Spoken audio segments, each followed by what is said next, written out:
Zee 24 तास, एक पाऊल पुढे.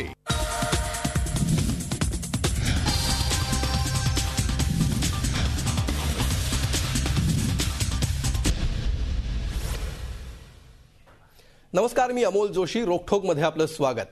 आज आपण चर्चा करणार आहोत साहित्याविषयी. मात्र साहित्य संमेलनांमध्ये सध्या सुरू असलेल्या वादांविषयी नाही.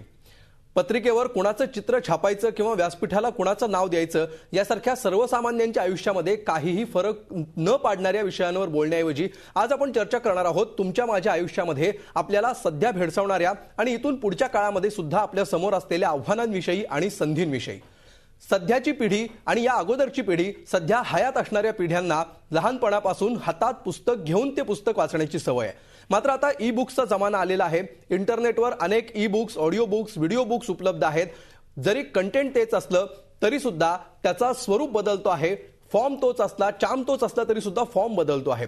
अशा परिस्थितीमध्ये प्रकाशन आणि प्रकाशकांसमोर, प्रकाशन संस्थांसमोर नेमकी काय आव्हानं आहेत?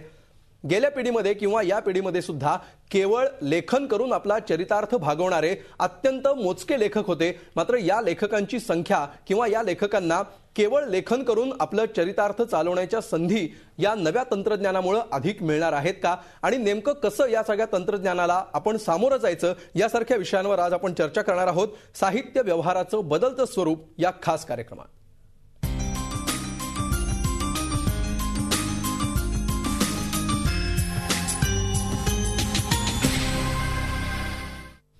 आणि सुरुवातीला बघूया आपण या विषयावरचा आजचा रोखोक प्रश्न.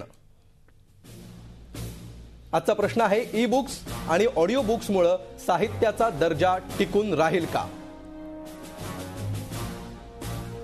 या विषयावर तुम्ही तुमचं मत मांडण्यासाठी www.facebook.com/G24तास वर जाऊन तुमचं मत नोंदवू शकता.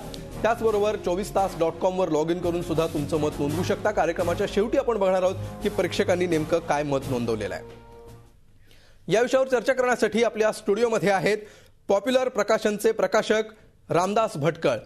भटकळ सरांना संपूर्ण महाराष्ट्र ओळखतो. 1952 पासून ते या प्रकाशनाच्या व्यवसायामध्ये आहेत.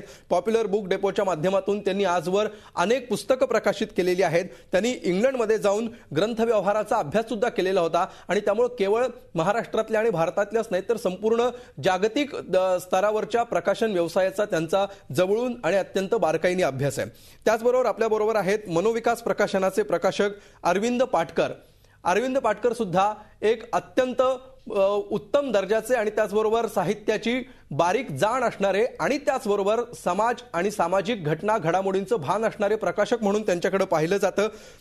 साहित्यातून सामाजिक विषयांना स्पर्श करणारी, सामाजिक भान ठेवणारी आणि समाजाचा विकास साधणारी पुस्तकं छापावीत या हेतूने त्यांनी प्रकाशन व्यवसायामध्ये प्रवेश केलेला होता आणि आपला हा वारसा ते आजवर टिकून आहेत.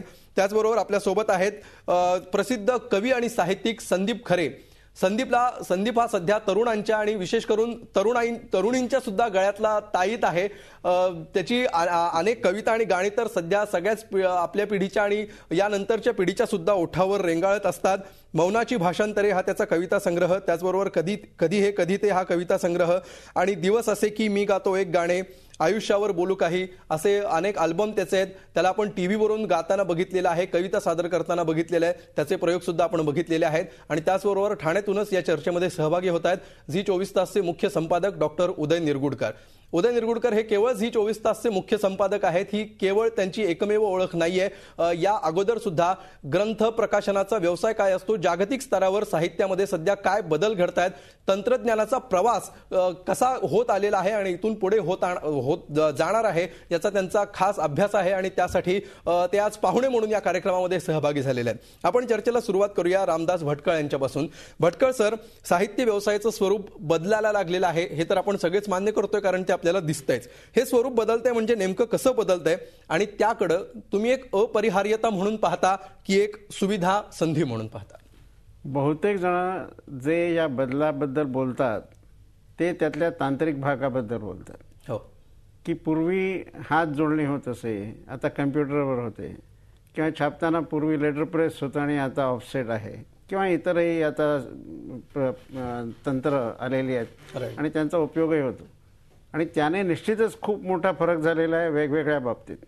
पण माझ्या मते खरा बदल झालेला आहे तो वाचकांच्या आणि एकूण समाजाच्या मनोवृत्तीमध्ये, ज्याला आपण एकूण चंगळवाद असं म्हणतो किंवा ॲक्विजिटिव्ह सोसायटी म्हणतो, किंवा प्रत्येक गोष्टीमध्ये याचा उपयोग काय आणि यामुळे माझं करिअर कसं सुधारेल, मला अधिक पैसे कसे मिळतील, ही जी एक वृत्ती बळावत चाललेली आहे, त्याचा एकूणच पुस्तकांची निर्मिती आणि पुस्तकांचा खप याच्यावर अधिक परिणाम होतो. उपयुक्ततावाद आणि अपॉर्च्युनिझम ज्याला इंग्लिशमध्ये कारण तंत्र याचा आपण उपयोग करू तसा होईल.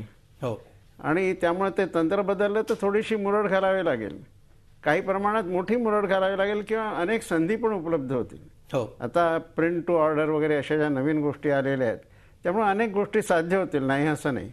परंतु खरा प्रश्न माझ्या दृष्टीनं आहे तो वाचकांच्या मनोवृत्तीचा, की त्यांना आधी वाचनच तेवढं महत्त्वाचं वाटत नाही किंवा त्यांना वेळ मिळत नाही किंवा त्यांची प्रायोरिटी बदललेली आहे. आणि जर वाचायचंच झालं तर ज्या गोष्टींचा उपयोग होईल, उपयुक्त अशी जी पुस्तकं असतील ती वाचण्याकडे त्यांचा कल अधिक असण्याची शक्यता आहे. अगदी. पण नवीन आता जी ई बुक्स येत आहेत की ज्याची पुस्तकं पण उपलब्ध आहेत मात्र त्याची ई बुक्स येत आहेत, अशी अनेक मराठीमध्ये सुद्धा आलेली आहेत, ज्याच्यामध्ये शितू असेल किंवा आंधळ्याच्या गाईसारखं पुस्तक असेल, अशी अनेक फार मोठी ती यादी आहे. याच्यामुळे एक नवीन संधी निर्माण झालेली आहे. जे लोक पुस्तक घेऊन वाचत नव्हते त्यांना ती समोर दिसतात, 2 मिनिटात ती डाउनलोड करून घेता येतात. ह्याच्यामुळे साहित्य पोचण्यापर्यंत किंवा वाचकांची अभिरुची, वाचकांना अधिकाधिक वाचनाकडे, साहित्याकडे आकर्षित करण्यासाठी याचा उपयोग होईल असं तुम्हाला वाटत नाही का? तुम्ही विचार करा की कम्प्युटर वापरणारे किती आहेत टक्के. म्हणजे अनेक माझे मित्र आहेत की मोठमोठे इंजिनियर वगैरे, परंतु ते स्वतः कम्प्युटर वापरतात, असं नाही अगदी कामापुरतं वापरतात. त्यामुळं कम्प्युटरचा एकूण आपल्या जीवनामध्ये आपण जितकी कल्पना करतो तितकं महत्त्व आहे का, हा पहिला प्रश्न आहे. असलं तर अर्थात आपण आधी बोलत होतो त्याप्रमाणे की आपली जी सवय आहे ती आपली बदलेल का. इथं मी एक गोष्ट सुरुवातीला सांगतो, खरं म्हणजे ती शेवटी सांगायची गोष्ट, की आपण अमेरिकेत काय चाललं आहे आणि तिथं ॲमेझॉन हे ई बुक्स जास्त विकतं वगैरे याच्यावरनं आपण जातो. परंतु आपण लक्षात घेत नाही की इंग्लंड अमेरिकेमध्ये वर्तमानपत्रांचे खप हे ढासळले आहेत. खरं. हिंदुस्थानात प्रत्येक भाषेमध्ये, प्रत्येक जिल्ह्यामध्ये हे खप वाढतच आहेत, प्रचंड वाढत आहेत, नुसते वाढत आहेत नव्हे. याचा अर्थ कुठेतरी आपली मनोवृत्ती या बाबतीत ही इंग्लंड अमेरिकेपेक्षा वेगळी आहे. त्यामुळे इंग्लंड अमेरिकेमध्ये समजा एक 10 वर्षामध्ये 15 वर्षामध्ये ही सगळी ई बुक्सनी सगळं पादाक्रांत होईल असं जर आपल्याला वाटत असेल तर ते आपल्याकडे होईल असं मला वाटत नाही. आणि तिथं सुद्धा म्हणजे एक अगदी वैयक्तिक उदाहरण जर सांगायचं की माझी नात नुकतीच ऑक्सफर्डला 1 वर्ष होती, तर तिला मी विचारलं की तिथं मुलं सगळे ई बुक्स वापरत होती का गं? म्हणजे असं काही नाही, आम्ही पुस्तकं वापर. झी 24 तास एक पाऊल पुढे.